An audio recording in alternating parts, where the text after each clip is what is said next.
Yeah, welcome everyone to the mechanics class. As you know, this is our second class, and in the first class, we have studied the syllabus, overall how it looks, and we also understood the classification of the subject. That is, we understood the definition of mechanics. It's it is subdivided into two parts: statics and dynamics. And then um, we studied some basic laws, Newton's law. Then we also studied the laws related to the forces, such as um, let's say law of triangle of forces, law of polygon of forces, and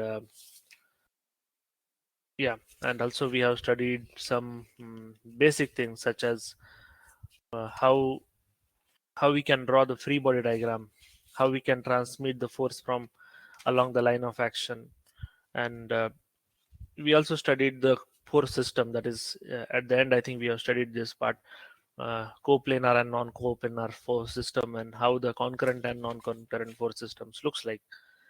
And finally, we have studied some examples uh, where we calculated the resultant, not in just the case of the mm, concurrent force system, but also in the case of non-concurrent force system. Okay, till now we have studied is like basic things without any friction.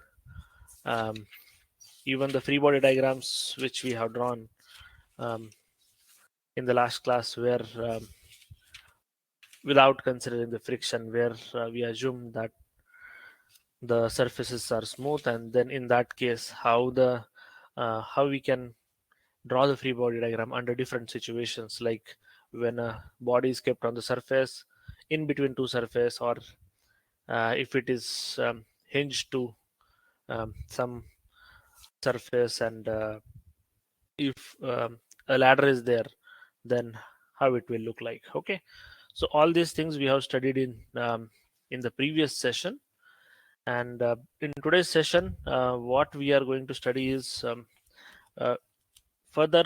I would like to continue that part of free body diagram to little bit complex, like systems such as pulleys. Okay, and we will also study Lami's theorem, and then we'll move towards the friction part.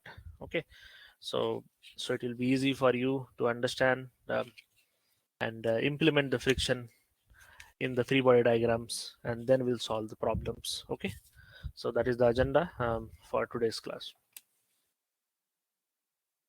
So some so for some time I'll give some concepts to you, and later on I expect you to solve some problems. So it will be, today's session will be a mix of little bit theory and more of problems. Okay,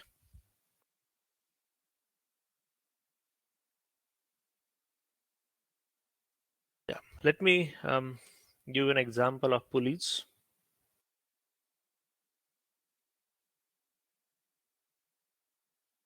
Mhm. So we have studied many examples in the last class to draw the free body diagram, but pulleys was not covered. But now we'll study it. So try to understand the arrangement here.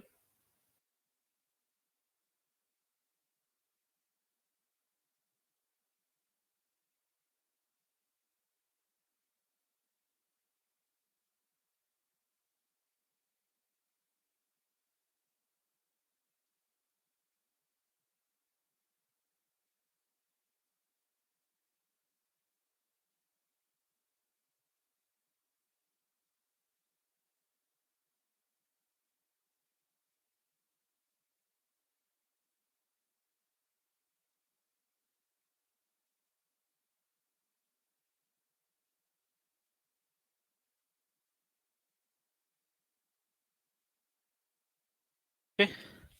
Yeah. Um, I hope you understood the figure. We have two pulleys A and B, and these are still frictionless. Okay, I am not considering friction because we have not introduced that topic yet. So these are the frictionless pulleys, and I want you to try to draw the free body diagrams of each of this. So we know free body diagram means what? We are removing the supports or constraints on it. Okay, we can clearly see pulley A is attached to pulley B and also attached to the surface, right? Let me just show you through laser pointer. Here we can see here we have attached the pulley A and also here we have attached. So if you want to remove the attachment, then um, you will have one string here, you'll have one string on right hand side, and we are pulling it down with a 2p. So this is how the free body diagram will look like for this. And for B, we have attached here and we also attached here. So if you want to draw the free body diagram, we'll have one string coming towards down, one string going towards up, and we have force P applied to the another string. So let me show you how it will look like.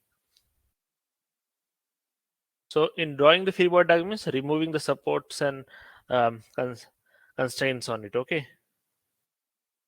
So let me show you for pulley A.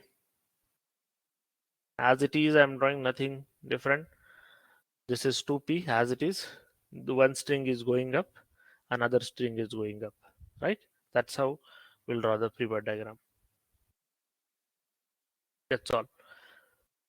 But how much will be the tension in the two strings? We know that 2p is coming down, means considering the summation of all vertical forces, we should have 2p force going upward, right? And as we can clearly see, it is a symmetric pulley where 2p is at the center, means we should have individually pp force in each string. Okay, is it clear to you all?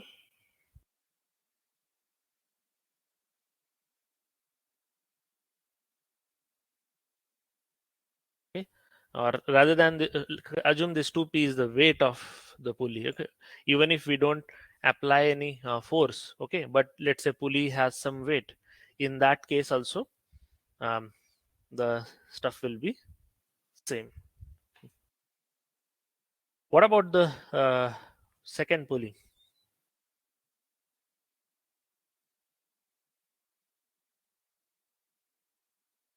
Second pulley, one string will go up. We don't know the um, how much force will be there. Okay, how much tension will be there, but we do know that this value is p, right? Because here we have p at this part, right? So if upward force is p, then downward force also has to be p. And on right hand side we have one more p, which is already given. Okay, this part, so that I'm keeping as it is. So we can clearly see here 2p force is coming down, or 2p tension we have in the downward direction, then upward direction we should have same 2p. So that's why 2p should be here. Okay, so in this way you can draw the free body diagram. So similarly, this is an arrangement, another arrangement could be like this, but the concept remains same, right? You have to consider all the strings whichever are there in the figure and just remove the uh, just remove the parts whichever wherever we have fixed it. Okay, so this is, let's say, weight W is attached to it, and we have some support to this pulley here, and yeah, this is center. So in this case, same thing you will apply. You have pulley, we have one weight attached to it, and we have some tension here. Okay, so something like this arrangement will look like. So it is and depending on whether weight of the pulley is given or not, all those things we have to consider. So that we'll study later once we come to the problems. But as of now, try to understand that we are just removing the constraints. We are just removing the supports in order to draw the free body diagram. Okay. One more topic I would like to introduce is Lame's theorem.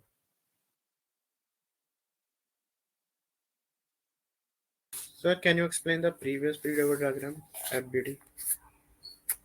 Okay, which one Previous you slide, want? sir. Second one, sir. Yeah, nothing else. Okay, let me just remove it. And here, so what I have done in the first, if you let's say try to draw the free body, I just removed this part, right? And here also I just removed.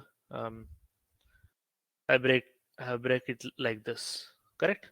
Same thing I'll do. I'll just remove this part and draw the figure in order to draw the free body diagram. Okay.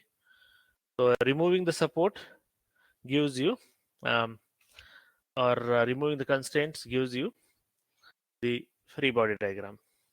Okay. So here you will have some tension. Here you will have some tension. Here you will have some tension.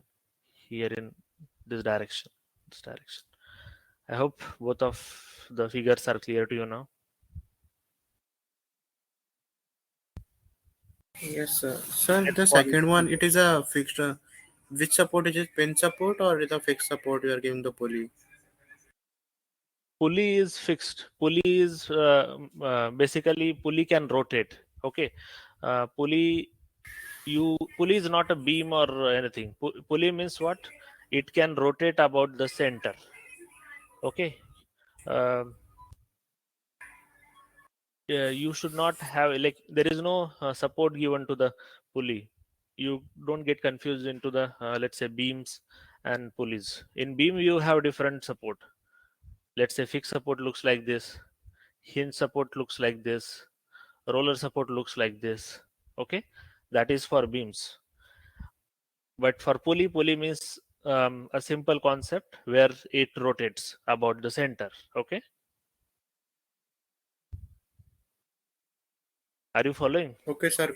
Got you, sir. But there can be frictional pulley or frictionless pulley. We'll go into the details of that when we study the friction concept. Okay, how to calculate these tensions, if like depending on, because pulley will be there means some friction will be there. So if friction is there, then how to calculate these tensions and all we'll study once I introduce the friction topic to you. As of now, I just want you to know like how we are drawing the free body diagrams. Okay, in case of pulleys. Yeah, anyone have any other doubt in this slide? Feel free to stop me in between. Okay. Um, Another concept is Lamis theorem. Mm, most of you have heard about it before. So it is for the three coplanar concurrent force system, you can say. Okay. So whenever coplanar forces acting at a point, and that is in the equilibrium, then we can say each force is proportional to the sine of angle between the other two forces. Okay. So that is the statement for it. Let me explain you through one figure here. So we have one P force going here. Let's say Q force going here, and we have an R force going downward. Okay, PQR. This is beta. This is, let's say, gamma, and this is alpha. Okay, so these three are the coplanar forces acting at a point which is in equilibrium. Then forces, these, then each force is proportional to the sine of angle between the other forces. Okay, so what I'm saying is P is directly proportional to the sine of alpha. Okay, P is directly proportional to sine of alpha. Q is directly proportional to the sine of beta, and and R is directly proportional to the sine of gamma. This is what the statement of the Lamis theorem. Okay, and in short you can write it like this: P divided by, so if I equate P is equal to some proportionality constant into sine of alpha, Q will be also equal to some proportionality constant to sine of beta, and R will be equal to some proportionality constant to sine of gamma. So we can write sine of, P divided by sine of alpha has to be equal to Q divided by sine of beta has to be equal to R divided by sine of gamma. Okay, so whenever you have 3-4 system which are coplanar and passing through a single point which is in equilibrium, then you can apply this theorem. Okay, any doubt in this?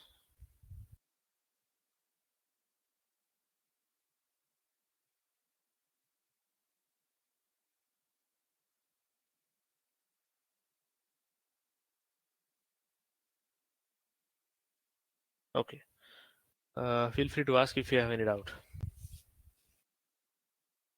So now let me introduce uh, friction, and then we'll study some problems, random problems. Okay, uh, which can be without friction or with friction. So it will be good if I introduce first theory part, and then we'll move towards problems. Okay, write down heading surface friction or friction.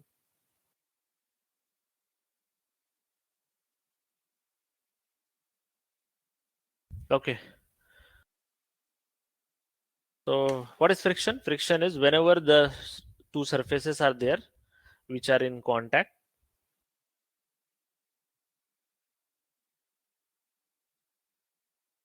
Can you hear me all? Uh, Hello? Yes, sir. Yeah, because someone has said no audio. So just wanted to confirm with all of you. Yes, okay. Thank you. Um, let me repeat the definition of the friction. Um, so whenever two surfaces or two bodies are in contact, there is say limited amount of some resistance to the sliding. Okay, um, between them, wherever it is to the contact surface. Okay, Dharmesh is asking me to repeat previous topic. Can you tell me, Dharmesh, what is your doubt here? I can explain it in more detail if you want.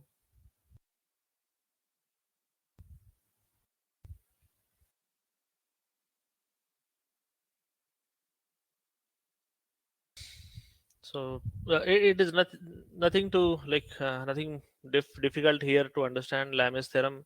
What I'm saying is whenever I'll repeat if you want again. I'll repeat PQR if three coplanar concurrent forces are there, and the point from which it is passing, let's say point O, is in equilibrium, then according to Lam's theorem, the force is directly proportional to the sine of angle between the other two forces. Okay, so hence P is directly proportional to sine alpha because sine alpha is the angle between Q and R.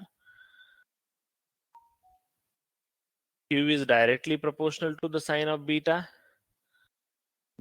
because beta is the angle between P and R, and R is directly proportional to the sine of gamma because gamma is the angle between P and Q. Okay, and these three things I have directly let's say written in the um, form of an equation. That's all. Okay, Nima has one question. Can you repeat free body diagrams? Nima, we have discussed in the last class. Could you please go through the recording? And if you still have any doubt, feel free to reach out to me on WhatsApp. I have already given the number. Okay, but I would prefer that we will have doubt clearing session on the same, let's say same session. You should ask the doubt, and at the end of the, let's say, at end we will arrange one or two classes where you we can combine all your doubts and clarify there as well. Okay, but um, if you have not understood these free body diagrams, I can explain you. But if you want other free body diagrams which we have drawn, please refer the previous recording. Nima, what is your doubt? Could you please elaborate? You are asking about pulleys, or you are asking about the other freeboard diagrams?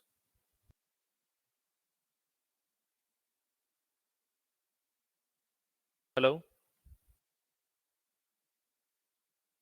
Pulleys. Okay, let me explain you again. Um, can you tell me what exactly you are finding it difficult, so I can elaborate it in more details?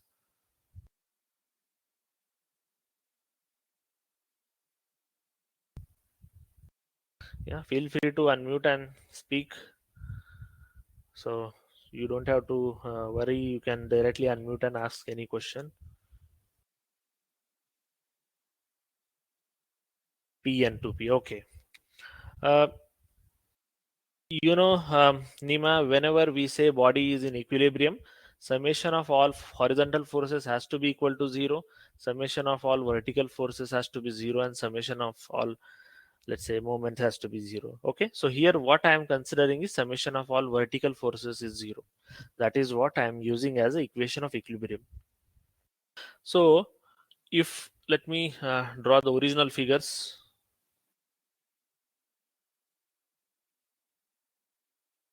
Yeah. So in this figure, if I want to draw the freeboard diagram of A, okay, this is how it will look like. Till this, you understood or not? How I have written, how I have drawn this till this. We have just removed the constraint, or we have just removed the support, and as it is string, we are drawing. Now, the question comes: what should be the value of these forces or these tensions? Right? If summation of all vertical forces is zero when this pulley is in equilibrium, that is possible only when if downward force is 2p, the upward force also has to 2p, right? Because 2p minus 2p will become 0, and then only, let's say, we'll say the body is in equilibrium. So total upward force, Rima, has to be 2p. And if you see the system, it is very symmetric. So whatever force you have here, you should have same force here. Okay.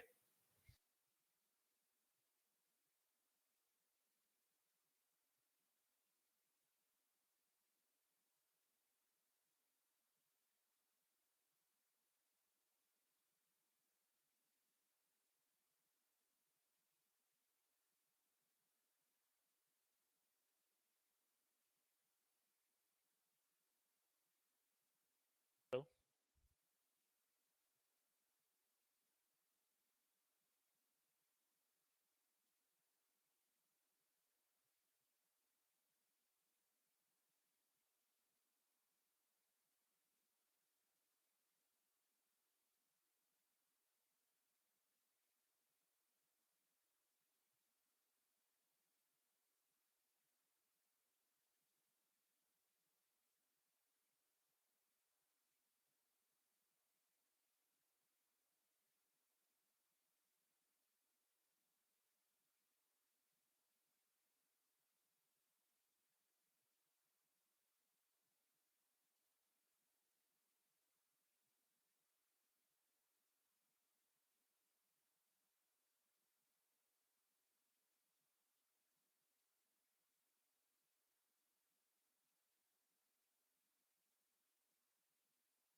let me share my screen again.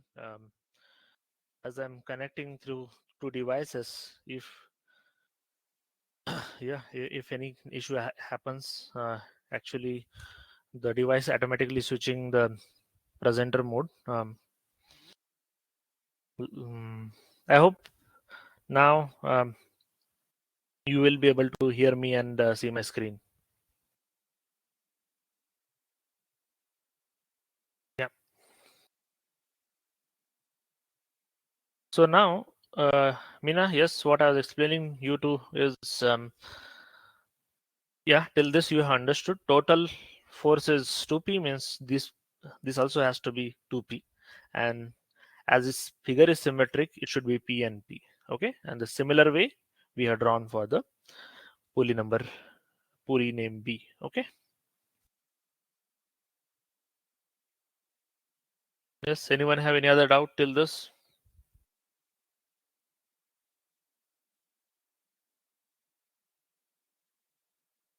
Okay.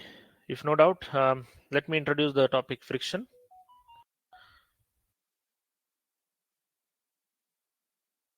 Yeah, what I was explaining about friction is whenever two surfaces of the body are in contact with each other, there will be some limited amount of resistance to the sliding, or there will be tendency to oppose the sliding between them. Okay, and this resistance, or this opposing resistance to the sliding, is known as friction force, or you can simply call it as friction. So what is basic cause of friction? The surfaces which are in contact are not perfectly smooth. Okay, if surfaces are not smooth,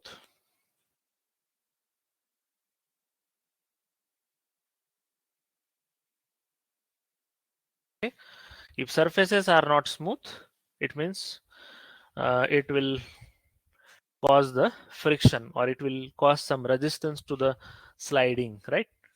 And what do we mean by surfaces are not smooth? Means there will be some small microscopic irregularities or peaks or valleys, up and downs on the surfaces, and these surfaces, what will happen is they will interlock in between each other while sliding, and cause the opposition to the motion, okay, or opposition to the sliding motion between them. So let me just show you one simple example. So this is the surface, and if this is the block, okay, if there is no friction, or if this block is um, kept on a very very smooth surface, then with a small amount of force also you can move it. Okay, but if the surface is rough, okay, you need huge amount of force to move this block.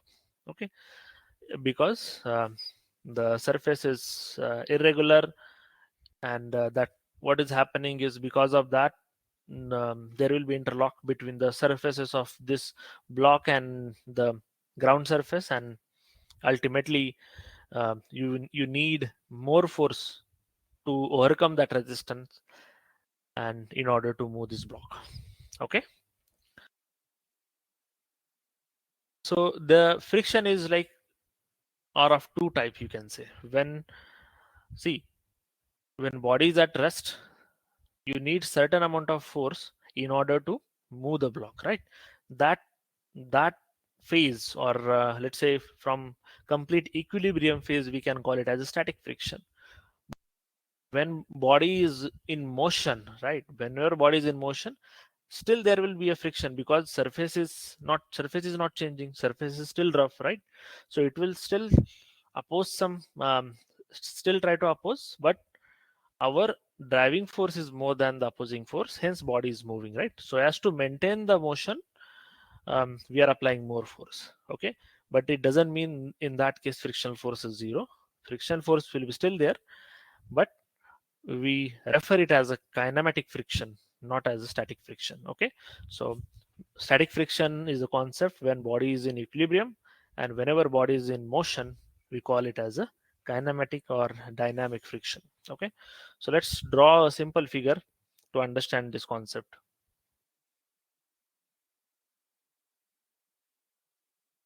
So let's call it as ft frictional force, or ff frictional force, and p is, let's say, applied force. Okay, here you are applying force p to the block, weight is acting downward, normal reaction will be upward. If you remove the if you try to draw the free body diagram of it, and frictional force will be in opposite direction, FT. Okay, so this is how free body diagram will look like. Now, so this can be in between the two bodies as well. If you replace the other surface with a body, let's say body A and B, same situation. Okay, P you are applying here and here, and here you have the contact between the two surfaces of the bodies. Okay, so in both the cases you can refer the same figure. Okay, so what I'm trying to explain here is the part of static and kinematic friction. Okay, so there is certain limit of the opposing force which is opposed by the irregularities of the surfaces, and we call it as a maximum frictional force, and the value of the maximum frictional force we know is mu times n. Okay, where mu is a coefficient of the friction and n is the normal reaction. Okay, n we already have, and mu is the coefficient of the friction. Okay, higher the coefficient of friction, higher will be the friction force. So this is the maximum value um, which we have to overcome in order to move the body. Okay, so till certain limit, okay, we have to start applying the force. So how much amount of force will apply, that much amount of frictional force will be there till certain limit. And after that, let's say whatever interlock was there in between the surfaces, it will get removed, and there will be a little drop in the frictional force, and then you will have a kinematic, sorry, you will have a kinetic friction or dynamic friction also, you can say. Okay, so till this body is in equilibrium, yeah, let's call it as equilibrium, and after this body is in motion. So whatever is the friction here, we call it as static friction, and here we call it as a kinetic friction or dynamic friction, you can say. Okay, clear? Any doubt till this? So I'll, if it is not clear, I'll still explain once again. So we have block of weight W, which is resting on a horizontal surface, right? As you can see here, let me use laser pointer to show you. And what are the forces acting on the block? P is the force acting on the block. W is the weight of the block acting downwards. And as W is downward, we'll have the normal reaction upwards. Okay, and Ft is the frictional force because the surface here is now rough surface. Okay, so what we are doing is we are trying to apply force P in order to move the block. Okay, so in order to have the motion, so um, we have to go on increasing the P in order to move the block. If because at a let's say small amount of P, we cannot move the block because P is, if it is small than mu into n, that is the frictional force, we cannot move the block, right? In order to move the block, we should at least um, apply force slightly higher than the mu into n. Okay, because that is a frictional force. So if applied force is equal to the mu into n, it is a limiting condition, and as you go on increasing the force, body will start the motion. Okay, clear? So have you understood this Ft versus P curve at least till this part, at least static part? And what I said is there will be let's say interlocking in between the ups and downs or peaks and valleys of the surfaces, and that will get removed, and this little drop is because of it. And after that we will have the a constant, let's say, friction frictional force, and that is called as a dynamic or kinetic frictional force. Okay, so as you apply force more than the mu into n, body will start moving, but there will be still a frictional force, which you can call it as a kinetic or dynamic frictional force. Okay, so either it will come you through sliding, or if body is sliding or body is rolling, in that case also you will see this kind of friction. Okay, Shurjana, I'll explain once again.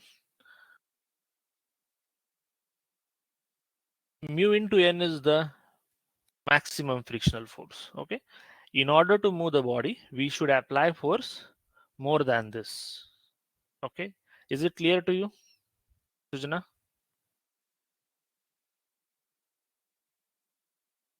Yeah. So till this, how much amount of force will apply? That much amount of frictional force will generate, and this till this part we call it as a static friction. Okay, till that we call it as a static friction, because body is in equilibrium. And we know after, if you apply force more than mu into n, what will happen? Body will start moving, right? So in that case, body is in motion, and the frictional force which will be there whenever body is in motion, because body is still moving on the same rough surface, right? So there will be some amount of frictional force, and that frictional force is called as dynamic friction or kinetic friction. Okay, and that will be constant. Is it clear till this?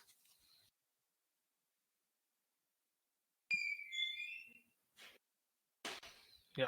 Okay, now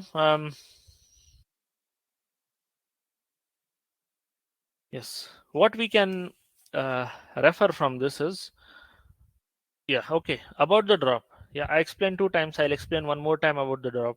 I said that there will be microscopic. Why friction is there, Shurjana? Because of the irregularities in between surfaces, right? So if irregularities are there, there will be interlocking in between them whenever bodies are sliding. And at this certain point, what will happen? We are just these interlocks are suddenly removed. Okay, because our applied force is more than the highest friction force, so these interlocks are suddenly removed and causing this short drop here. Okay, and then let's say the frictional force will be slightly lower than the static friction force. So this is the reason behind it. Okay,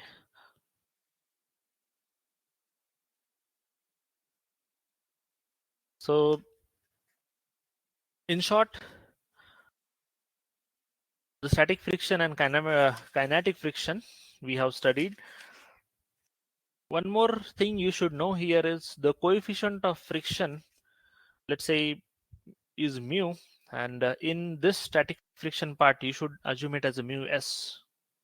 Okay, so s is used because just to indicate that we are talking about the static friction, and in case of the coefficient of friction in the when body is in motion is mu k. There is a difference in mu s and mu k. Okay, even though surfaces are same, the value of mu s and mu k will be different. Mu k is generally smaller than mu s. Okay, normal reaction is same, there is a difference in mu, so there should be a difference in frictional force as well. Hence kinetic friction force, or the friction force when body is in motion, is less than the frictional force when body is at rest. Okay, why? Because frictional force is mu times the normal reaction will not change, only the mu is changing, right? So that is, if this is different, this is also different. Okay, and you can clearly see it through graph that our fk, and this is the value of fs. Okay, let's call it as fs, static friction. Okay, fs, and this is the value of fk. Yfk is, um, you know, yfk is, there is a drop here, And from this, what we can infer is Fk is smaller than Fs, and mu k is smaller than mu s. Okay, so if in question you have to read it carefully. If they are giving body is at rest, means they are talking about the mu s. If body is in motion, they are talking about mu k. Okay, so next, is it clear? Can I move towards next slide? Okay, write down heading angle of friction.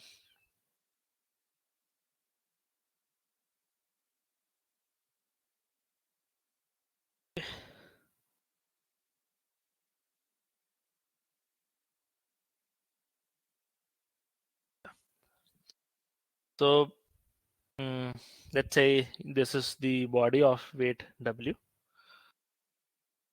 body of weight W, and P is the applied force on the body.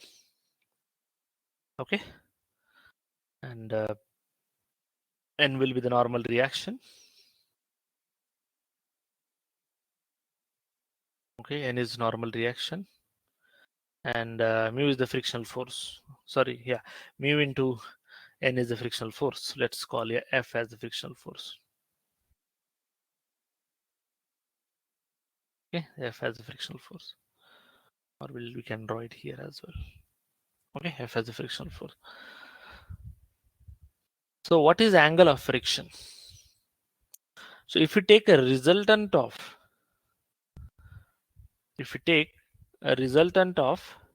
normal reaction and frictional force, how it will look like? It will look something like this, right? Will it look like this?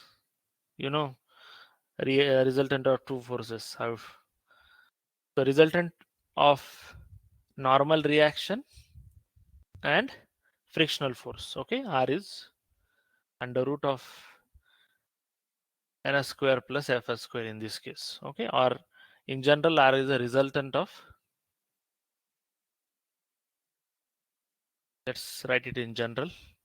R is resultant of N and F, normal reaction and frictional force. Okay, so angle between this R and the normal reaction is called as friction angle.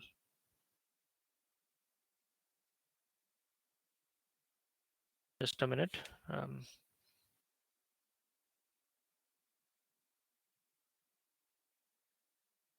use different pen. This is phi. Okay, let's call it as phi.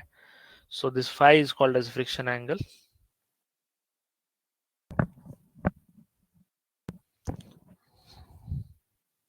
So this is your F, right? If you draw to this triangle, so I'll explain this triangle again here. N, F, you know, law of triangle of forces. If two sides of if two forces are represented as two adjacent sides of triangle taken in order, then the closing side will be the resultant, but in opposite order. So this is your resultant, and this is the frictional force, right? So tan of phi, and this is your phi angle. Tan of phi is equal to perpendicular, that is Fs. Let's call it as Fs, frictional force, divided by normal reaction. And what is frictional force? Mu into ns, mu into normal reaction, mu s into n, and nn will get cancelled. Mu s is the um, tan of phi. Okay, so what we can conclude here is angle of friction, tan of angle of friction is equal to the coefficient of the friction. Can we conclude it like this?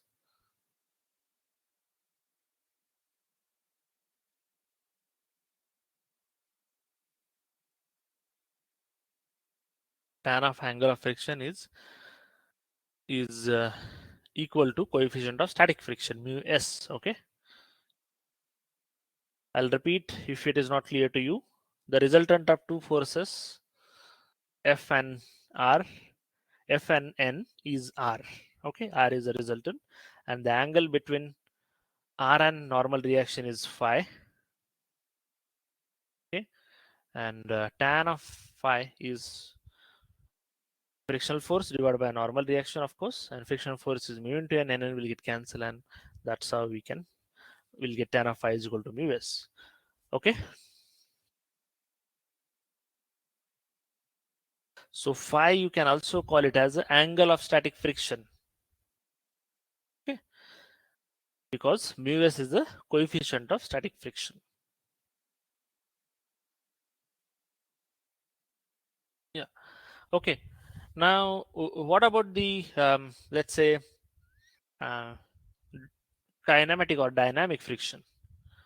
When block is moving, frictional force is still there, but it is let's say the applied force is more than the frictional force. Then only body is moving, right? Okay. So then the friction is we know when body is in motion is a dynamic friction, and which is represented by Fk, and mu k is the frictional coefficient of friction at that time. Okay, and in that case the value of let's say um, mu, we have already studied in the last slide that that is smaller than the mu s. Okay, that is smaller than the mu s. Mu k is smaller than the mu s. So what you can say is like this phi angle, in that case there you cannot have, you will not have phi angle. Okay, because in that case let's we have to talk about the angle between this. Okay, let me just use another pen here. Okay, so let's call it as this is let's call this as S. Okay, S is what? The resultant of applied force P and weight of the block, and this makes an angle alpha with the block. Okay, this makes an angle alpha with the block. So whenever body is, let's say, um, at rest, we'll have the similar situation where these two angles are equal. But whenever we talk about the kinematic friction, this alpha, whenever we talk about the kinetic friction or dynamic friction, this alpha will be greater than phi. Okay, let me dynamic friction.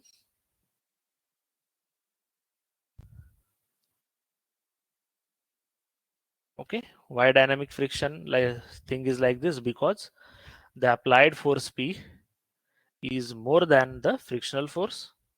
Okay, and if you talk about the frictional forces, Fs basically, and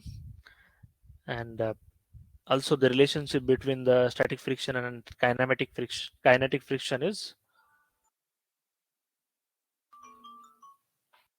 um, Fk is less than Fs and mu k is less than mu s. This I have already explained in the previous slide. Okay, so yeah, just write it down.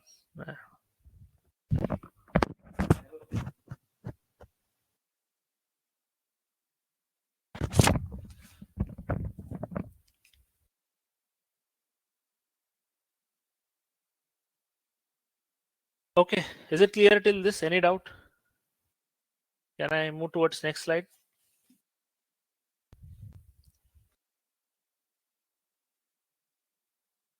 Hello?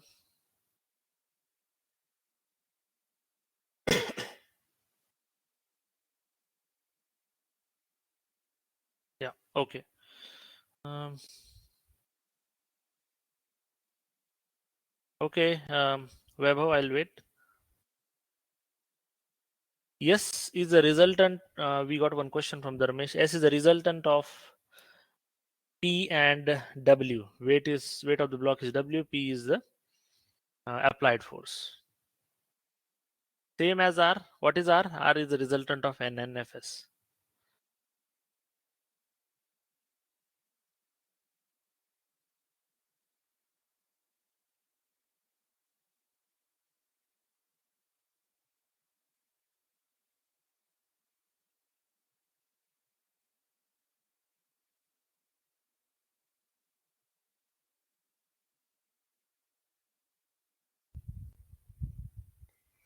Okay, what is the physical significance of angle of friction? Okay, you wait, Shubham. I'm about to come to that point.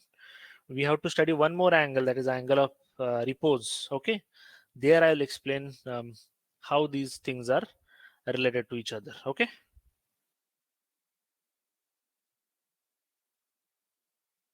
Dharmesh, there is nothing here. You can just call it as alpha. Um, I'm just telling you the situation when body is in motion. What will be the value of alpha? That's it. Okay. The one angle of friction is phi. Okay. Alpha, just I'm explaining you through this figure what is alpha. Okay. Any doubt? Any other doubt?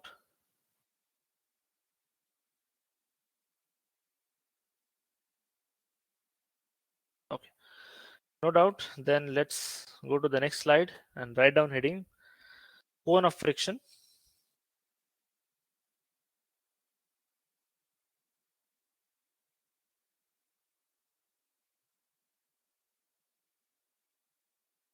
Shrujana, there is no as such dynamic friction angle. Okay. Whenever we say angle of friction, we are talking about the um, let's say angle of static friction mainly. Okay. Yeah. So cone of friction, similar concept. I'll not repeat the all things now. We have P here, applied force, weight W, and frictional force. You know all these things. Okay. Mm, you also know this is the N. You also know what is R. R is the resultant between normal reaction and the frictional force, and the angle between them is phi. Okay. And the cone generated by it. Okay. So if you rotate this P,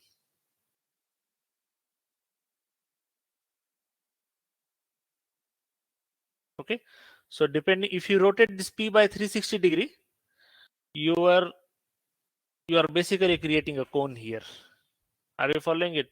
So this P is at this point, F is opposite to the P, right? And that is the reason you got resultant here.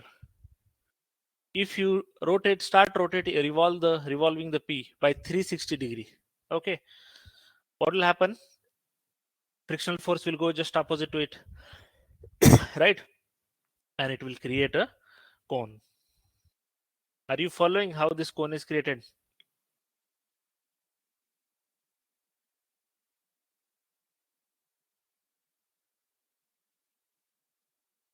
Okay, what we are doing is direction of the P is changing through 360-degree. So we can say circular base, right circular cone will be traced out of it by the resultant. So just resultant accordingly start moving, and we'll get the cone. Okay, Harsh is asking me to explain again. No problem, Harsh. Let's try to understand. Have you understood till this point? This is the frictional force, this is the normal reaction, and this is the resultant.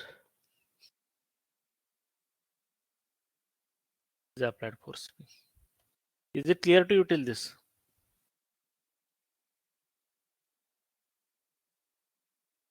Yes. Now, if I apply force P from this side and frictional force on this side, how the resultant will look like? Can you tell me where the resultant will come?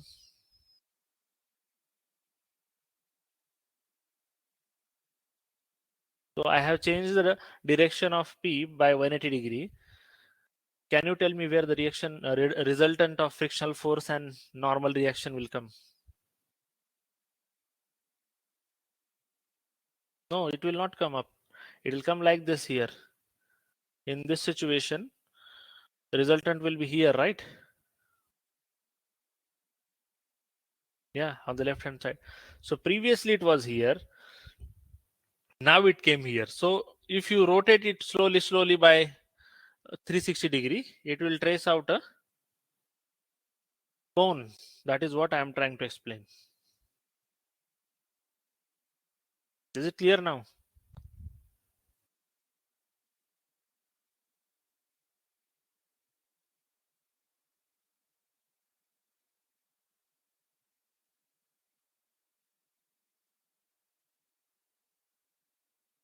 Anyone have any doubt till this? Yeah, okay, good. So if any theoretical question comes, what is cone of friction? So it is basically the, you can say, it is stressed by the resultant when it is when the applied force P is gradually changed through 360-degree. Okay, so can I move towards next slide?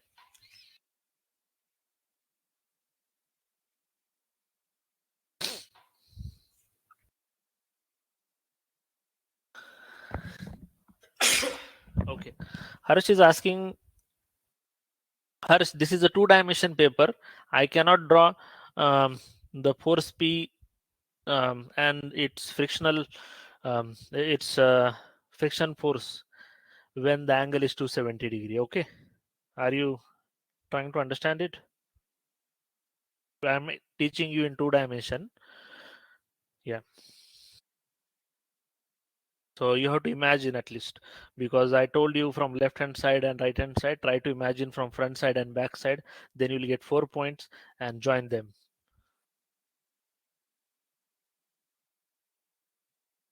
Okay, write down heading angle of repose.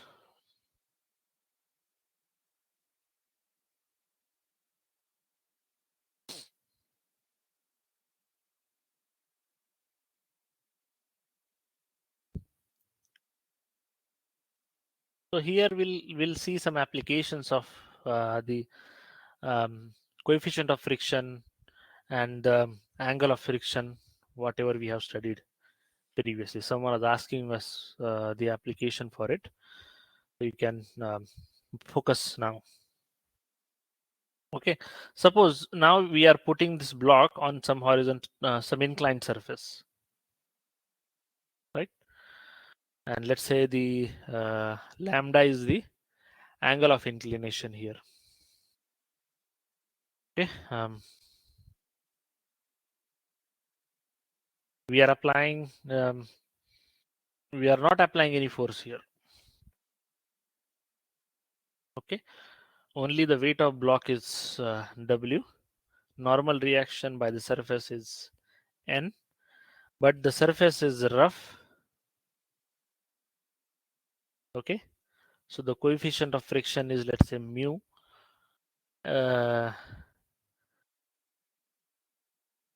Let's call it as and the frictional force will be mu N, mu into N. Okay, so if W is there, then this angle has to be W cos of lambda. This has to be W sine of lambda, correct? Because if this is lambda, this angle between their perpendiculars also has to be lambda, because for this horizon, this line, this is the perpendicular, and for this line, this is the perpendicular. So if angle between these two line is lambda, angle between their perpendiculars also has to be lambda. Is it clear till this? Everyone understood how I have drawn the free body diagram?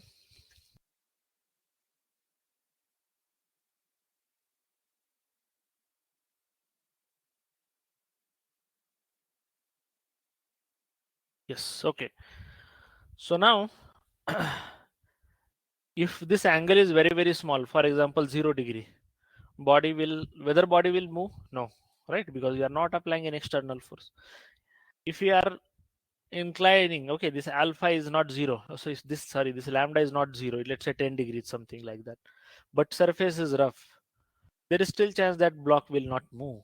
Okay, because surface is rough, and um, because of that there will be friction in between block and surfaces, which is trying to oppose the motion, um, motion of the block. Okay, frictional forces in this direction. Okay, use the red pen to highlight. Now, um, what is the driving force here when we have kept this block on inclination? The driving force is this W sine of alpha, that is sine component of the weight, is trying to slide down this block in the downward direction, right? And what is the opposing force here? The opposing force here is mu into n. Okay, now as you go on increasing the angle of inclination, at certain point, or you can say at certain angle, some certain limited angle, body will just start to slide down, and that limiting angle is called as angle of repose. Okay, so what is the angle of repose? It's a limiting value of lambda. Are you following it till this? So angle of inclination here is the lambda, and as you go on increasing the lambda, there will be certain limiting value at which the body will just start sliding down, um, and on this plane, and this limiting angle lambda is known as angle of repose. If the angle of inclination is less than the lambda, body is in static equilibrium. Okay, but if the angle is more than the lambda, then body will slide down. Try to understand. So what should be the value of, what is the limiting value of lambda? Limiting value of lambda, can you tell me what is the limiting value of lambda? Limiting value of lambda will be whenever the frictional force is equal to the sine component of the weight W. So you can clearly see normal reaction. If I apply the equations of the equilibrium, n has to be equal to W cos of lambda, and mu n is equal to the W sine of lambda. Okay, this is coming from the summation of all vertical forces equal to 0, and this is coming from the summation of all horizontal forces equal to 0. So if you put um, the value of n into this equation, what you will get is mu times W cos of lambda is equal to W sine of lambda. W will get cancelled. Tan of lambda is equal to mu, right? And but what is mu? Mu is nothing but the tan of phi. We already studied it. So thus what we can say is whenever lambda is equal to phi, okay, whenever the angle of inclination is equal to the, or angle of repose is equal to the angle of static friction. Okay, so this is the advantage of the static friction. If you know the static friction, okay, or if you know the angle of friction, you can directly tell at which angle of inclination the body will slide down. Is it clear to you all?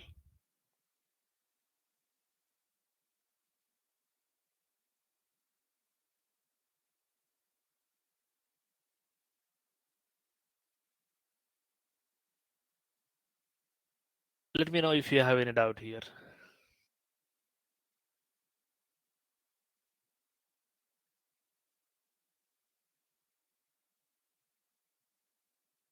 Okay, if no doubts, then we'll move towards next slide.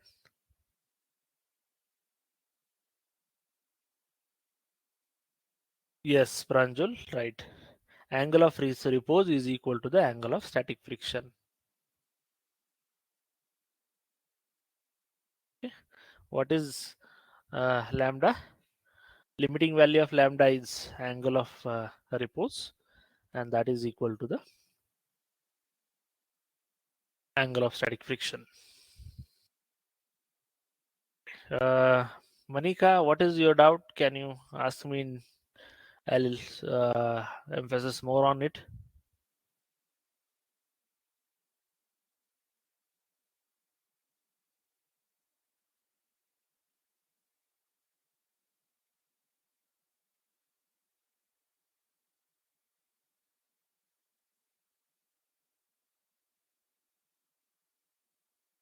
Okay, I'll repeat once again. Try to listen carefully. Okay. Um, it's very, very simple. Okay.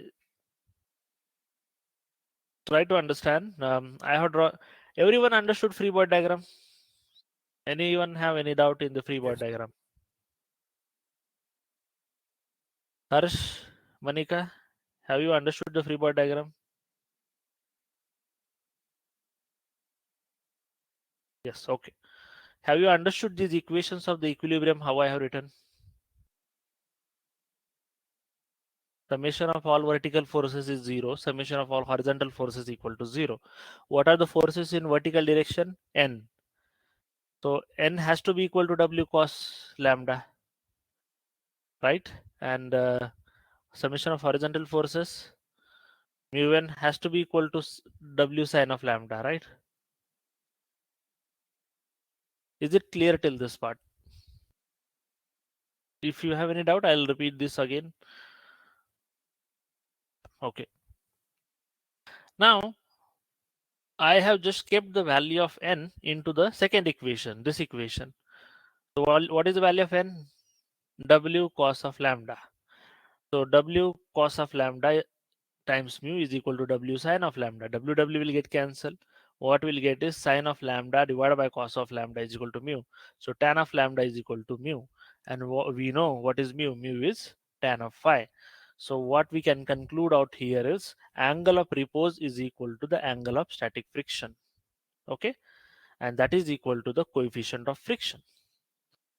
I'll repeat, tan of angle of repose is equal to tan of angle of friction, and that is equal to the coefficient of friction. Okay. And what is angle of repose? Angle of repose is the limiting value of lambda, okay, at which body will just start to slide down. Dharmesh, are you following?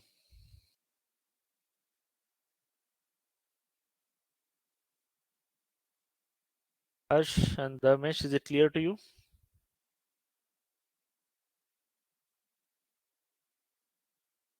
Okay.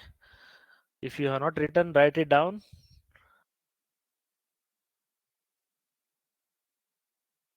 Body will just start sliding down. Okay. Um, at the some limiting value of lambda, and that is called as angle of repose. Okay. Yes, Pranjul, only in case of inclined surfaces. If body is kept on horizontal surface, it will not move, right? Because unless and until we don't apply any external force to it, it will not move. That is the first law of Newton. Body will try to, let's say, be in the state of rest unless and until external force is applied on it.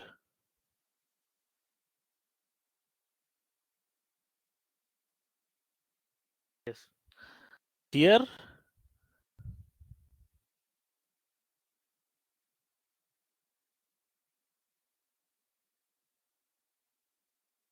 Harsh is asking the physical significance.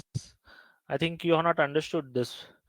Um, the physical significance of this is if you know the coefficient of friction of the surface, okay, you can tell, or if you know the, let's say, tan of phi, either of these two is known to you, what we can tell is till what inclination you can put this block without sliding, or you can say that at which inclination the body will start sliding down. Are you following? I told you, if lambda value is less than the phi, what will happen? Body will not slide down. If lambda value is more than phi, body will slide down. That is what you can make a physical significance out of it. Okay.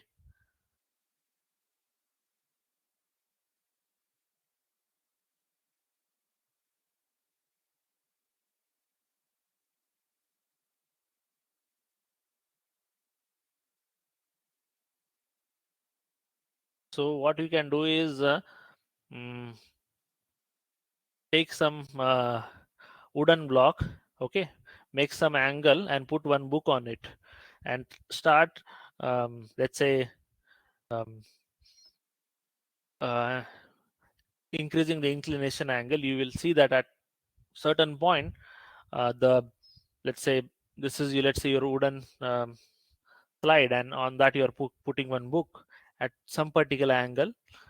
The book will start sliding down, okay, because let's say the wooden surface which you have taken is little rough, and then take a smooth one and see the difference, okay, because in both the cases we have different coefficient of friction. Different coefficient of friction will cause the different value of lambda, okay. That is the significance of it. Anyone have any doubt till this?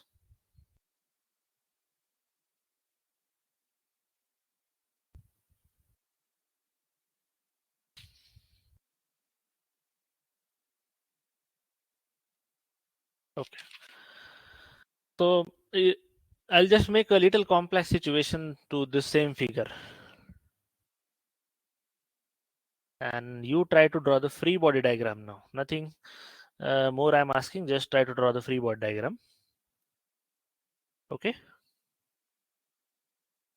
So we got inclined, we got, let's say,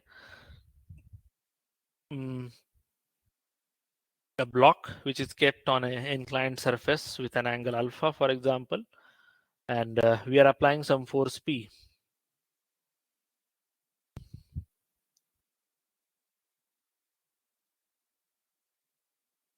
Okay?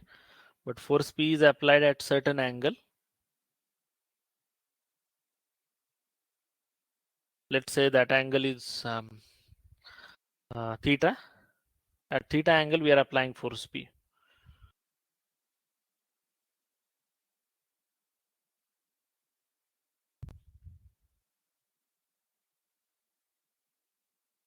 Yeah.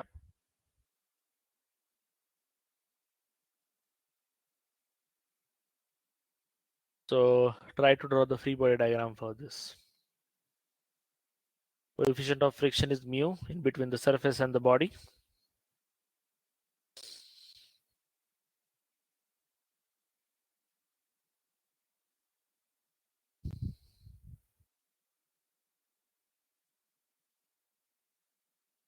Okay, let me help you all. So here, or let's say the P is here. Okay, same thing. If I draw there or here, nothing different. Um, Making an theta angle. Okay. So weight is acting downward. We know this is this also has to be alpha. So this is W cos of alpha. This is W sine of alpha. This is normal reaction. Okay. Again, this P has to be divided into two parts. P cos of theta and P sine of theta. And yeah, depending on body, whether it is moving down or moving up, we have the, let's say, coefficient, we have frictional force direction. Okay, suppose body is sliding down. In that case, coefficient of the frictional force is in this direction. because frictional force is always opposite to the motion. Okay. If body is here, assumption is body is sliding down, so that is the reason I'm drawing it upward. If body is moving up because of the force P, then frictional force will be in downward direction. That is the only difference. Okay, so here body is sliding down is our assumption.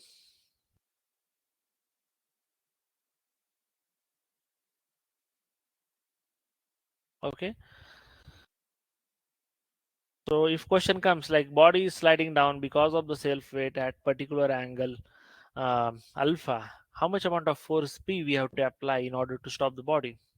Okay, or let's say if um, if body is sliding down, or the question can also be like this, like how much amount of force P we have to apply in order to start moving the body in the upward direction. Okay, so if you want to move the body in the upward direction, the frictional force in that case will be the downward direction. Okay, so that is the only difference. Okay, and so this is how you will make assumption and draw the free body diagram, and then you perform the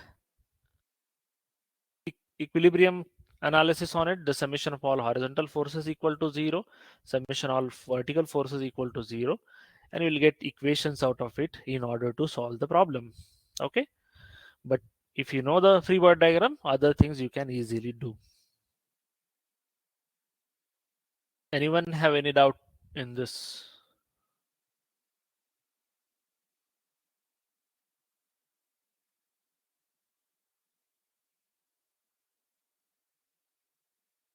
So okay, we got one question from Harsh.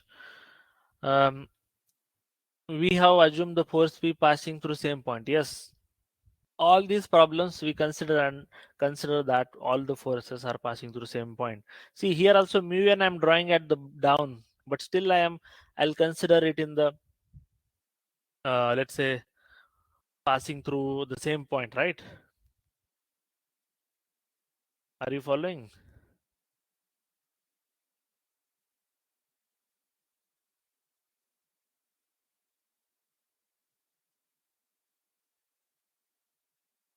Okay, Kanishk is asking one question: P or cos? P cos. P is our applied force. Okay,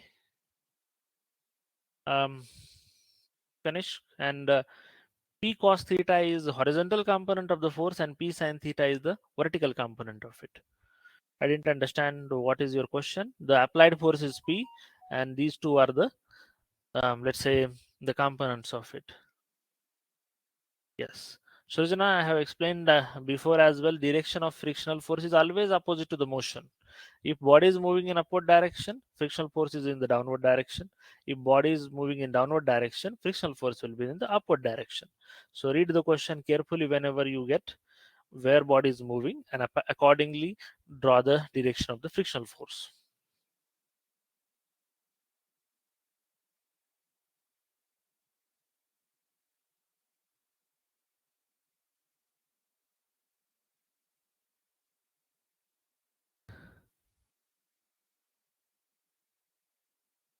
Surjana is asking one more question: what to take when we need to change the direction of motion?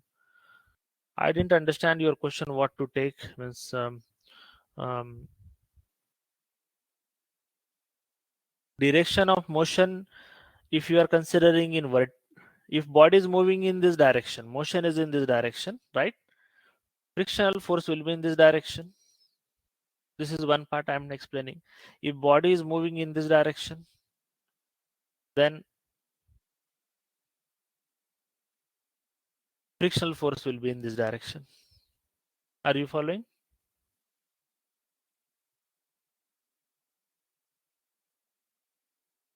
Sujana, is it clear to you?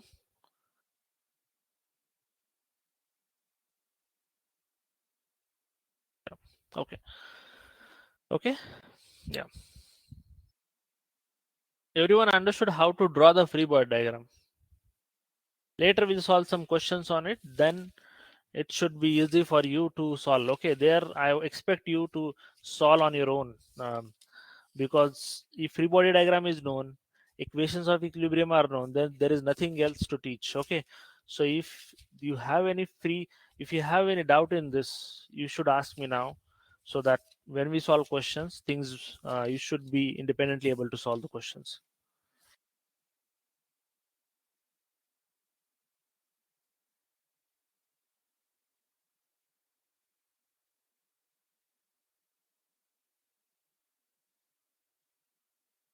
Harsh, yes, you are right. That angle of repose is defined as the point or the angle at which body will just about to slide. Yes, yes, you are correct. Okay, so I assume that till this you all are comfortable. Let me see if we have any other theory part to explain. Yes, we have one more topic which we have studied yesterday about the ladders. Now I'll bring friction to it. Can I move towards next slide?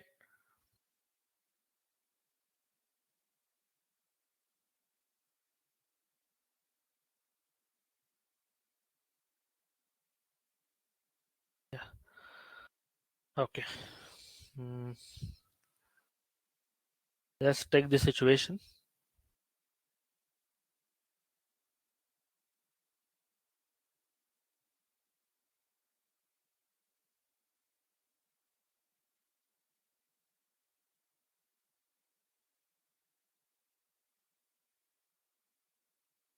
Okay, we got one question from Harsh here. If the angle is less than the angle of repose or the angle of friction, will it be stand out or not? Yeah, what I was explaining you, Harsh, is if your lambda value is less than the angle of repose, or let me write it down. Okay, and let's say angle of inclination.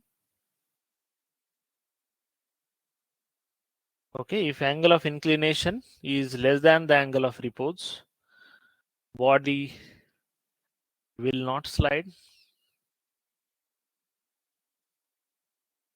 and if angle of inclination is greater than angle of repose, body will slide. Is it clear?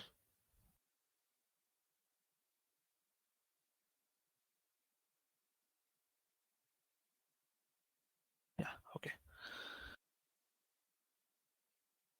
Yeah. Let's take example of ladder which we have studied in the last class. This point is point A and this point is point B. Okay, and these are our surface, and now surface is rough. Okay, and now I want you to draw the free body diagram of it. The weight of the ladder is W acting at a CG. Okay, this is the input to you. Try to draw the free body diagram.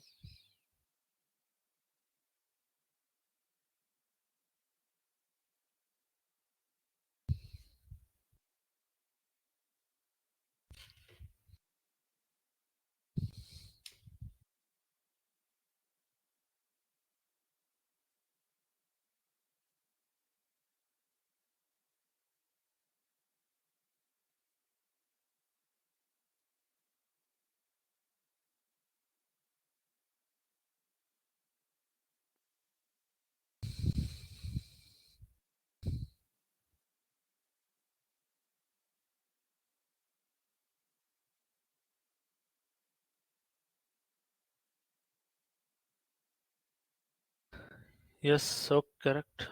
Frictional force will also come. Mm, okay, let me explain you. So because of the weight, body will try to let's say slide this part will try to slide down, and A will try to move towards rightward direction, and both at both points A and B we have a normal reaction RB and RA. Okay, this is our A point.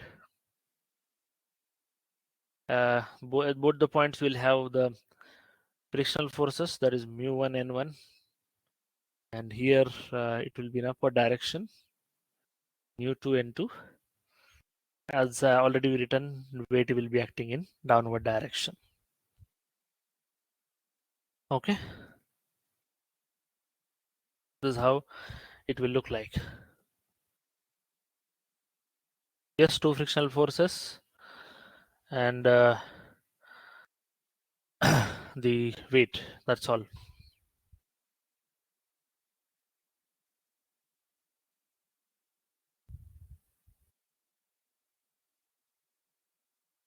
See, even if it is not sliding, why it is not sliding,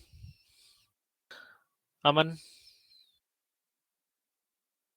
Is it not? It is not sliding means what? Because of frictional force it is not sliding, right?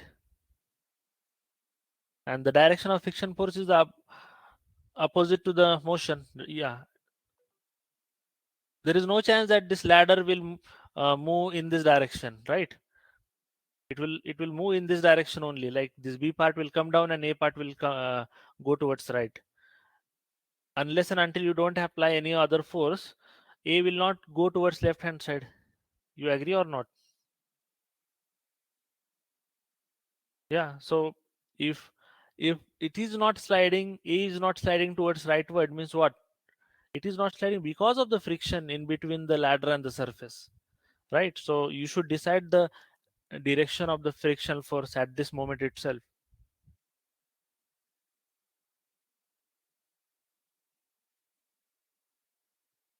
Okay, we got one question here. R is equal to N. Shrujana, I am saying RA and RB are reactions. Okay, so you can use any NA and NB also. You can use RA and RB. It's your choice. Okay.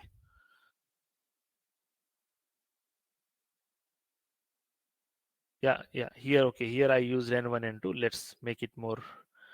Uh, yeah. Okay. N1 and N2. Now I think it should be clear to you, Srujana. Okay. N1 is reaction at A point and N2 is reaction at B point. I hope it is clear now.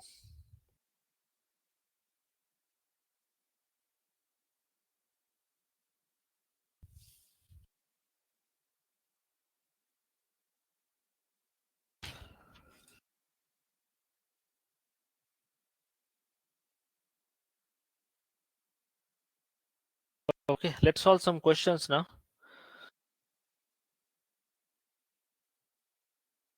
Simple questions. Okay, today.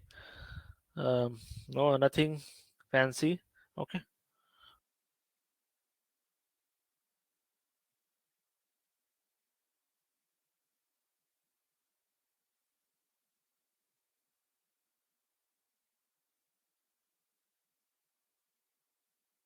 Okay.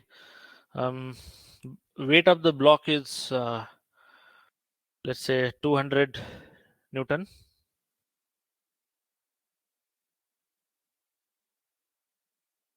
Or let's say 100 Newton. Coefficient of friction is let's say 0.2.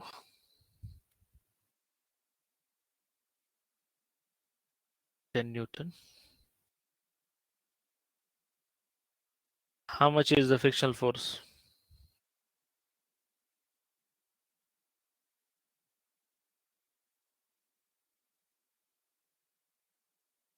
Yeah.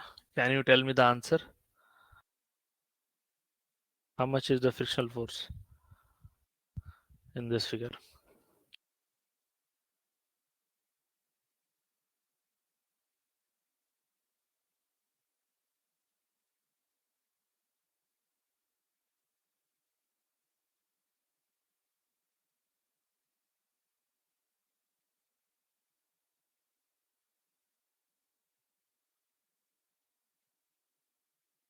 Yeah. Okay. 10 Newton. Some 20 Newton. Any other answers? 9.8.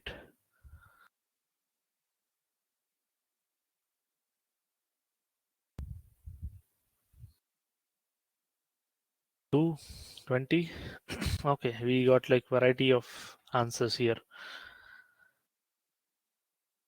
Some are writing 20, some are 10, some are 9.82.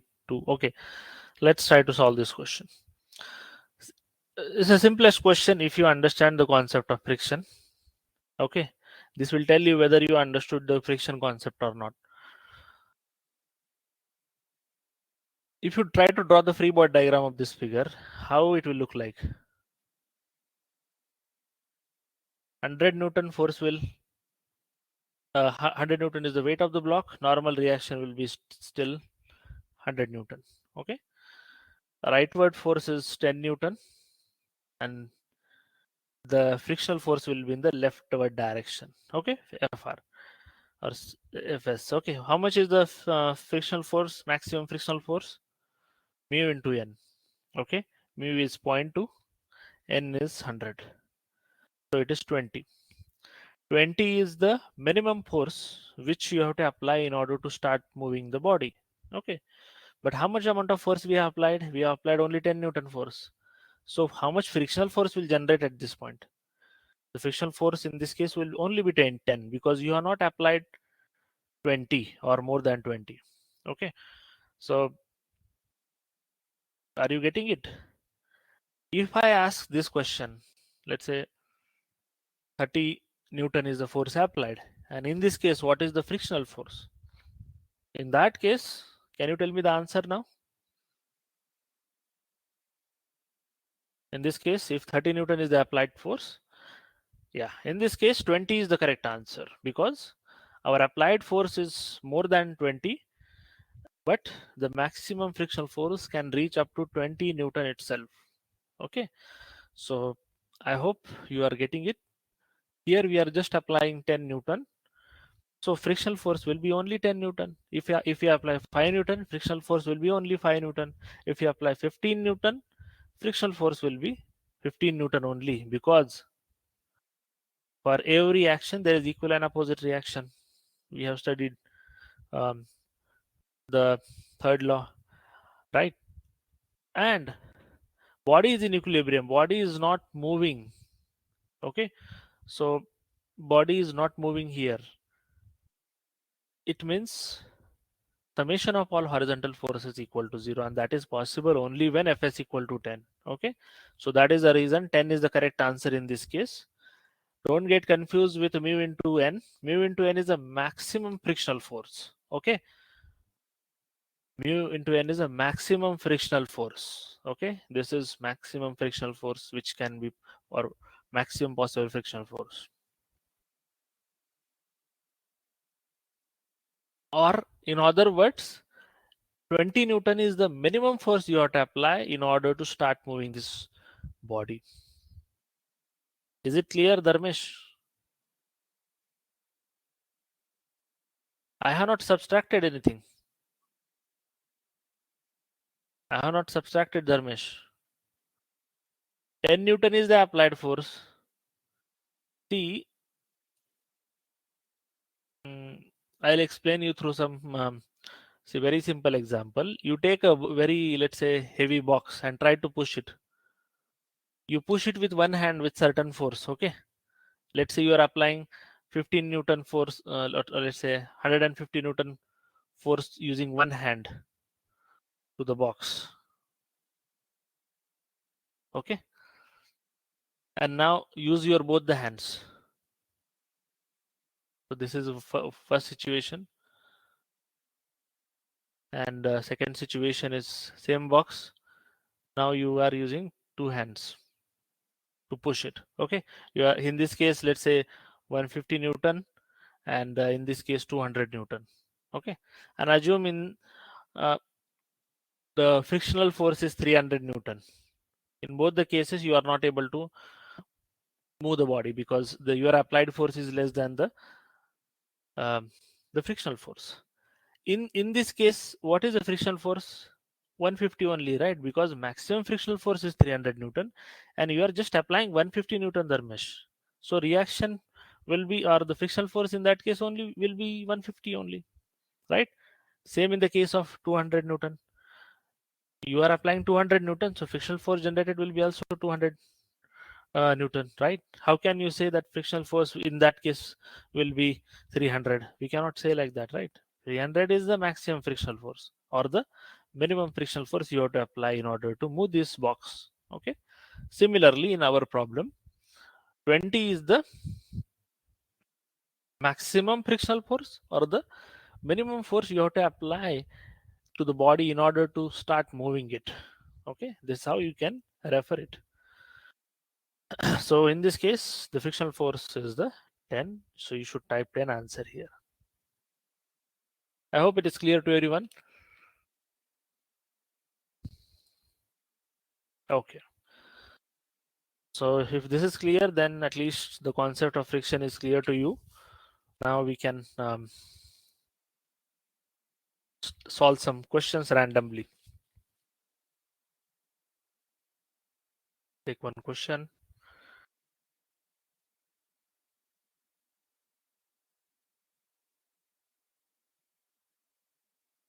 Okay.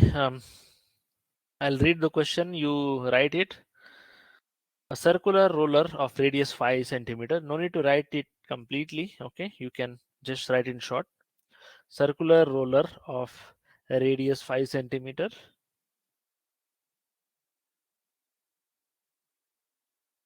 and weight 100 Newton is resting on a smooth horizontal surface.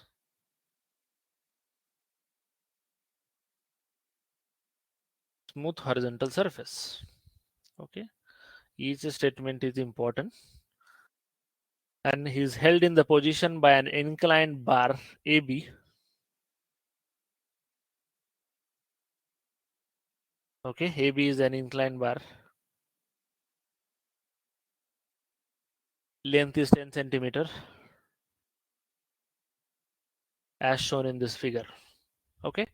Horizontal force 200 Newton is applied acting at point B. Find the tension in the bar AB.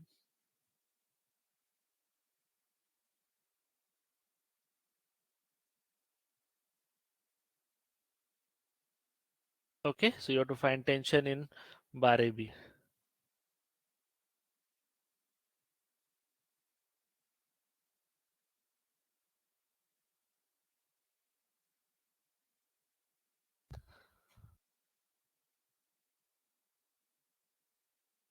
Okay,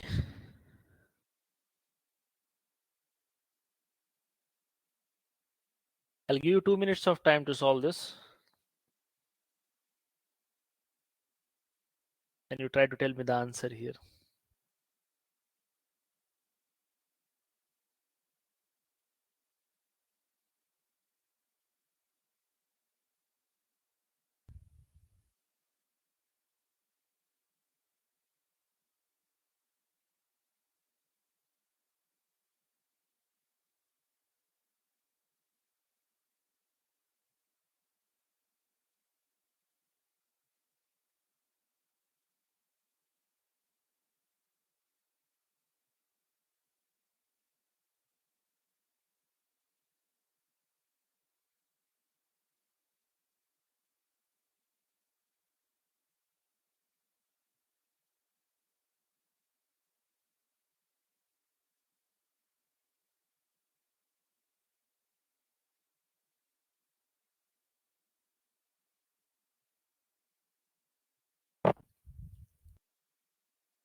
Okay, we got 100 Newton.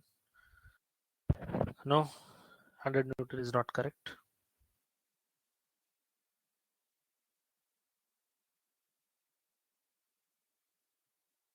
Okay, this is, let's call this as theta. One hint I'm giving to you.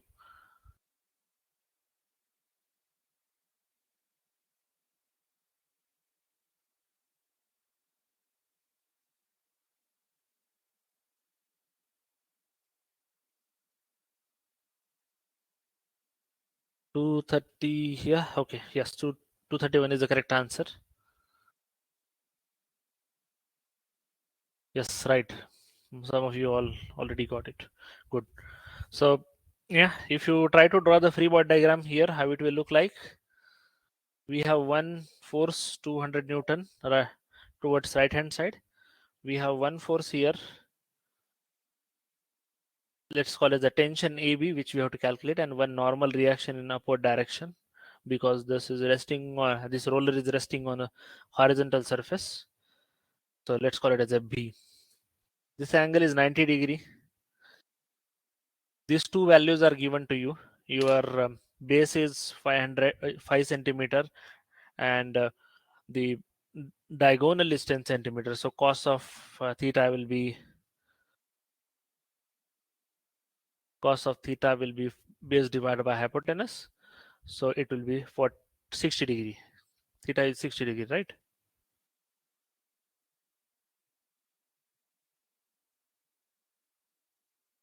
Yeah. So theta is 60 degree. So means this total angle has to be 90 plus 60. It is 150. So the remaining angle will be 120. Okay. So yeah, just now use Lamy's theorem. 200 divided by sine of 120 is equal to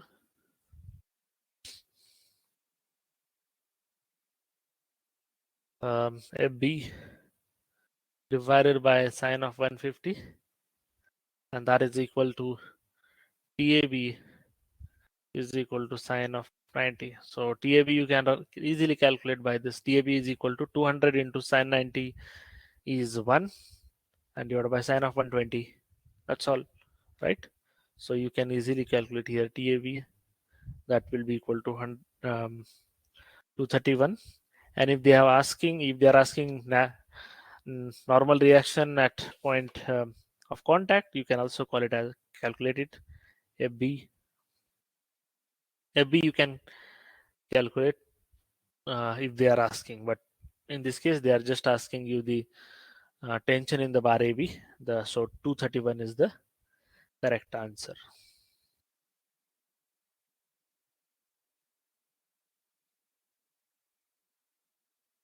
Okay, is it clear till this 231? Yeah. Now I'll make little more complexity to it. Can you tell me the same problem? Okay, same problem.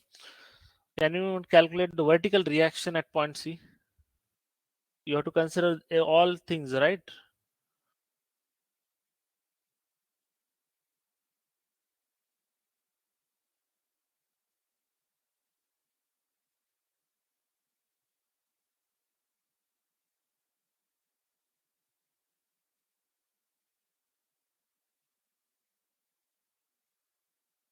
What is vertical reaction? So here you have to bring the weight term also. That is into you, because FB here is not just coming from the normal reaction, it is also coming from the weight. But we don't have to worry about this. That's why I have not included. I have directly focused on the first and third equation here, or third term, not the first, second in between term. But if you need to calculate the uh, let's say vertical reaction at, let's call this point as a point C, you need to know in FB what is the weight component, what is the reaction component. Okay, let me just go to the next slide to explain this. What I'm trying to say here, FB is actually reaction minus weight. Okay, weight is acting in downward direction, reaction is acting in upward direction. So that is why sign convention is considered like this. FB you can calculate using this equation. FB is equal to sine of 150 into 200 divided by sine 120. So FB you should get it as 115.5. Okay, 115.5 is your FB now. So 115.5 is equal to RC minus weight is already given to you. Weight is 100 Newton. So RC is what? 115.5 plus 100, that is equal to 215.5 Newton. Okay, are you following it?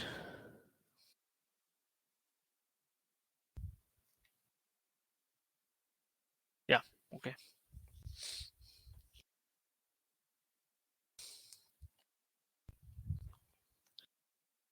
I hope it is clear till this to you, all of you.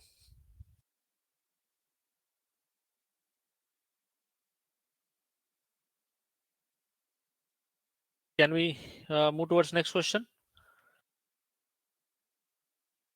Hello, hello. Yes, sir. Yeah. Let's take one more. Um, a ladder AB,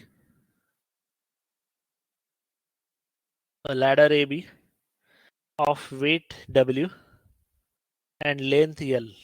Okay, weight W, length L. So okay, everything is in general, written in general. Is held in equilibrium by an horizontal force P as shown in the figure. Okay, is held in equilibrium by a horizontal force P as shown in the figure.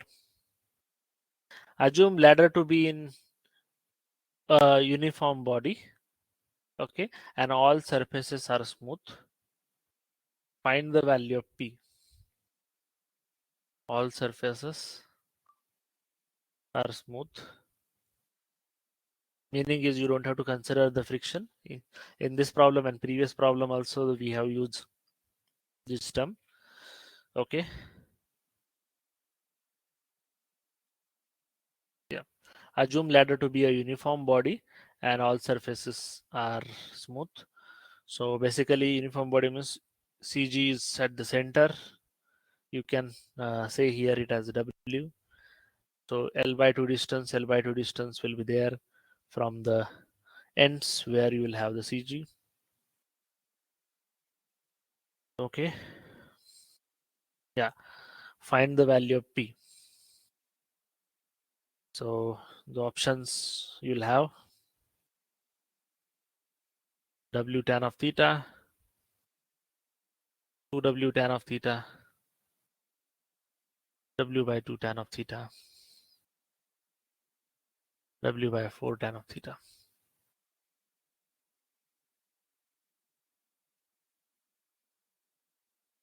Very simple question.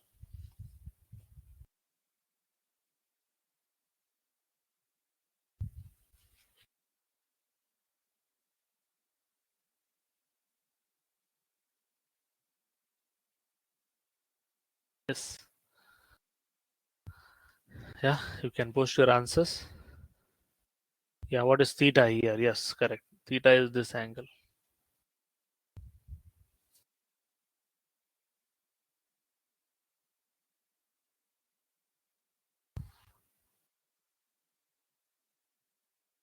Theta is the angle between the ladder and the vertical.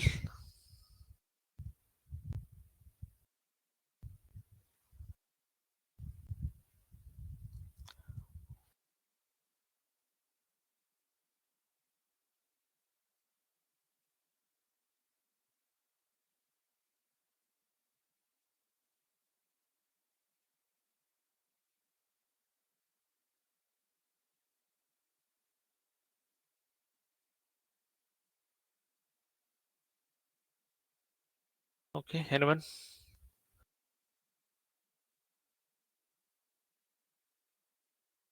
Okay, let's try to solve this. Summation of all horizontal forces equal to 0 and, and summation of all vertical forces equal to 0. We know when it is in equilibrium because it is clearly mentioned is this ladder is held in equilibrium because of the external force P here, right? So summation H is equal to 0. Horizontal force are P. Let me draw the free body diagram here.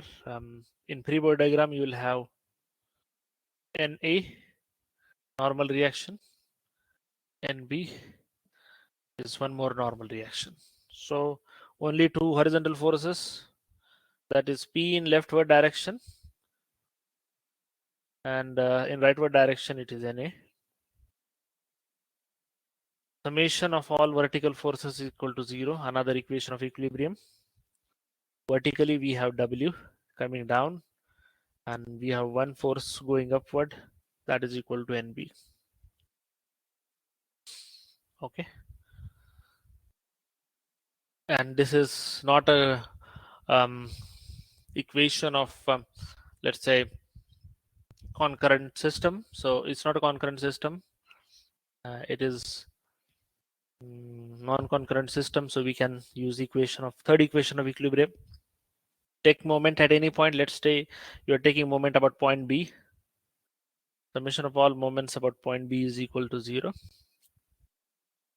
What you will get is N A into, so this is theta, miss this whole length has to be L sine of theta, and this is L cos of theta. Half of the length will be L by 2 sine theta and L by 2 sine theta.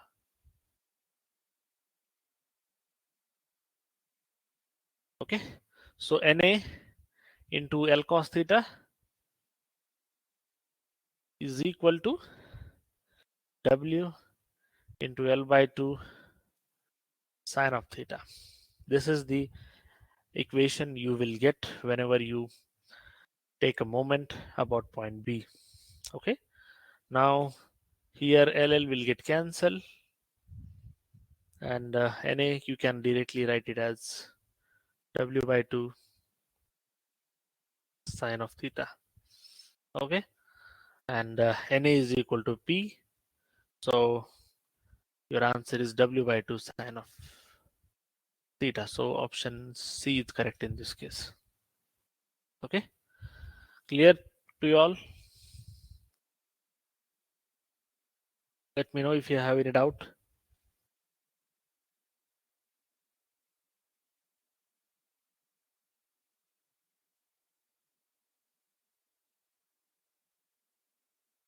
Yeah. Oh, okay. Sorry. Mm, yeah.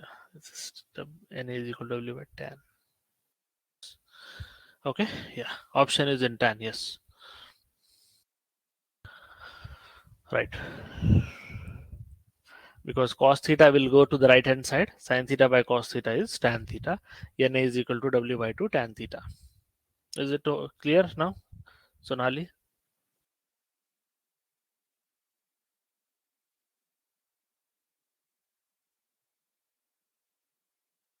Yeah. Okay. Next one is, we'll take one last question and then we'll stop today's session.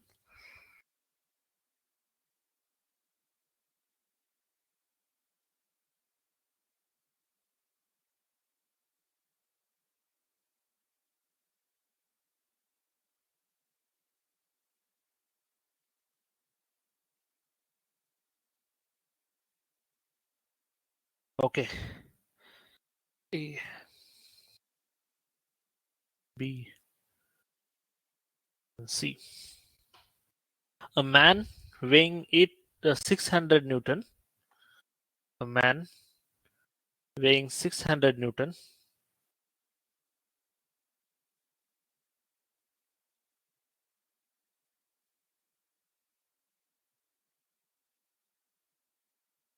Okay. Mm, yeah. A man weighing 600 Newton stands on a horizontal beam of negligible weight at point C. Okay, he is standing at point C. Mhm. And okay, and holds a string passing over, and he's holding one string passing over two smooth pulleys.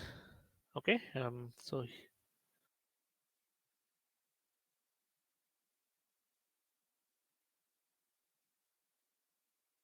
So here it is coming.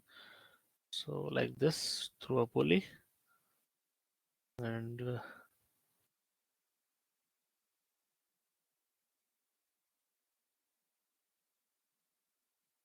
okay, like this. I'll repeat the question. A man weighing 600 newtons stands on a horizontal beam of negligible weight at point C and holds a string passing over two smooth pulleys and attached to point B on the beam as shown in the figure. Find the tension in the string. Find the tension in the string.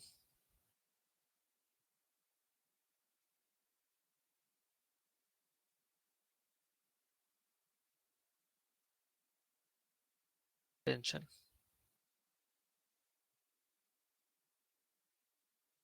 Negligible weight. Pranjal, a man is weighing 600 newtons stands on a horizontal beam of negligible weight. I mentioned there. Negligible weight at point C. Holds a string passing over the two smooth pulleys. Okay. Two smooth pulleys. Okay.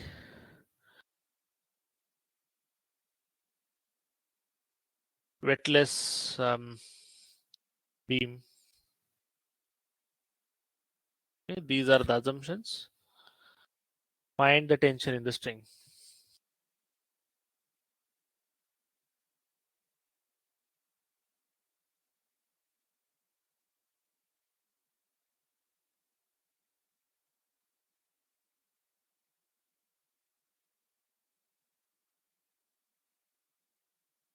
Okay.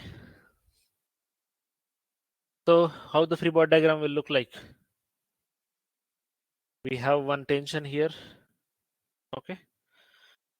Free body diagram of a beam I'm drawing, and the weight of the man acting downwards. Okay.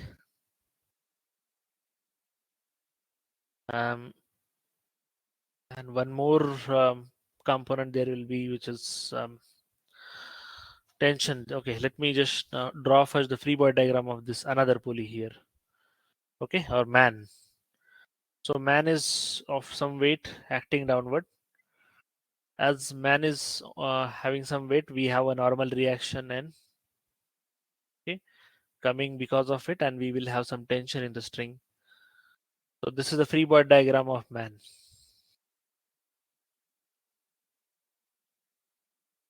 Is it clear?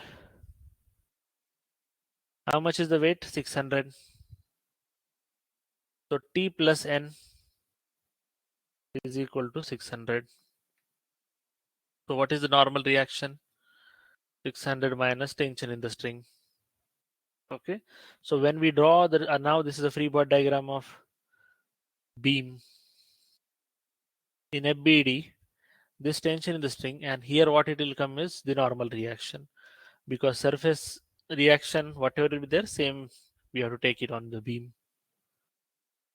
So it will be 600 minus tension. Clear? Now which is this part is remain. So this is RH, and this is let's say take any direction here, let's say RV. These are the reactions, horizontal and vertical reactions. If we get a positive answer means our direction is correct. If we get a negative answer means our direction is incorrect.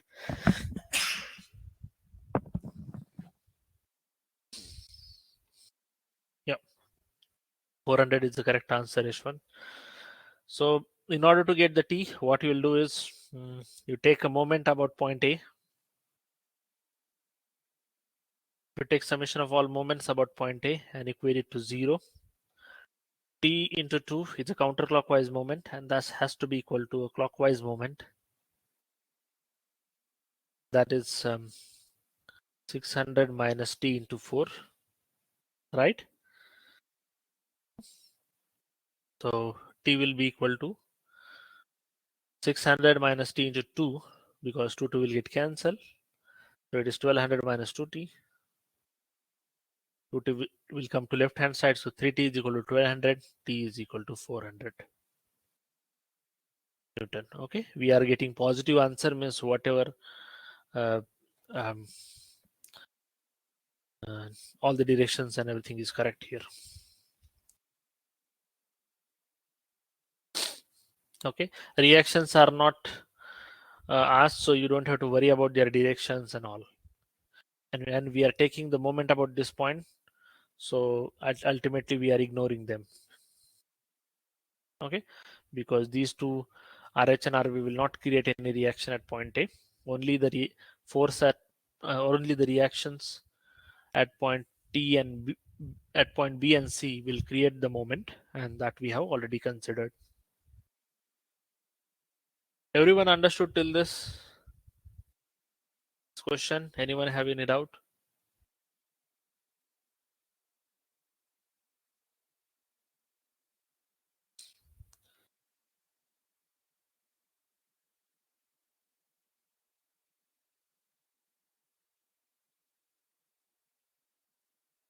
Yes, so that's all we have for today. If you have any doubt, I'll wait for 1 more minute. Otherwise, we'll end the session. Yes, Shrujana. Uh, we'll solve more questions on this, and we'll give you the material. Material will be given from the institute point of view. I will give you homework questions. Uh, okay. Once we end this topic, I'll give you homework question, and I think if you just solve the booklets, that is more than enough. If you just go to the previous year questions, that is more than enough for the subject. Okay. Having a clear idea about the theoretical knowledge and solving all previous year questions will be enough for this subject. Okay, Kanishk, I'll go to the previous slide. Let me know once you're done. Okay, so that's all I have. Others can leave if you want. I'm not going to teach any new topic. We will have homework questions for each topic. So let's say a couple of questions we'll solve here and few I'll give to you that you have to try on your own. Okay, so that's how it will go. Today I was planning to solve many questions, but most of the time went in explaining the theory concept. We'll solve the questions in the next class.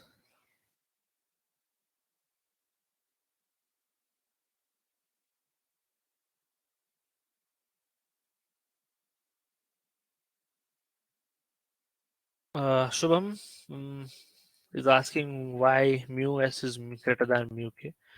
So, Shubham, you understood this drop here, why it is dropped?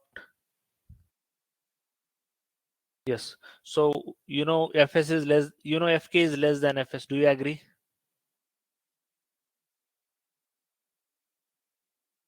Fk is less than Fs. Yes.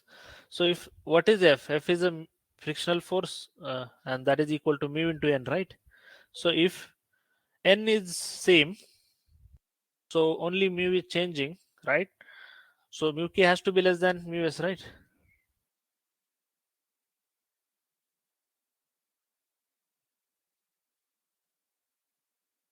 Okay. Okay. Any other doubt?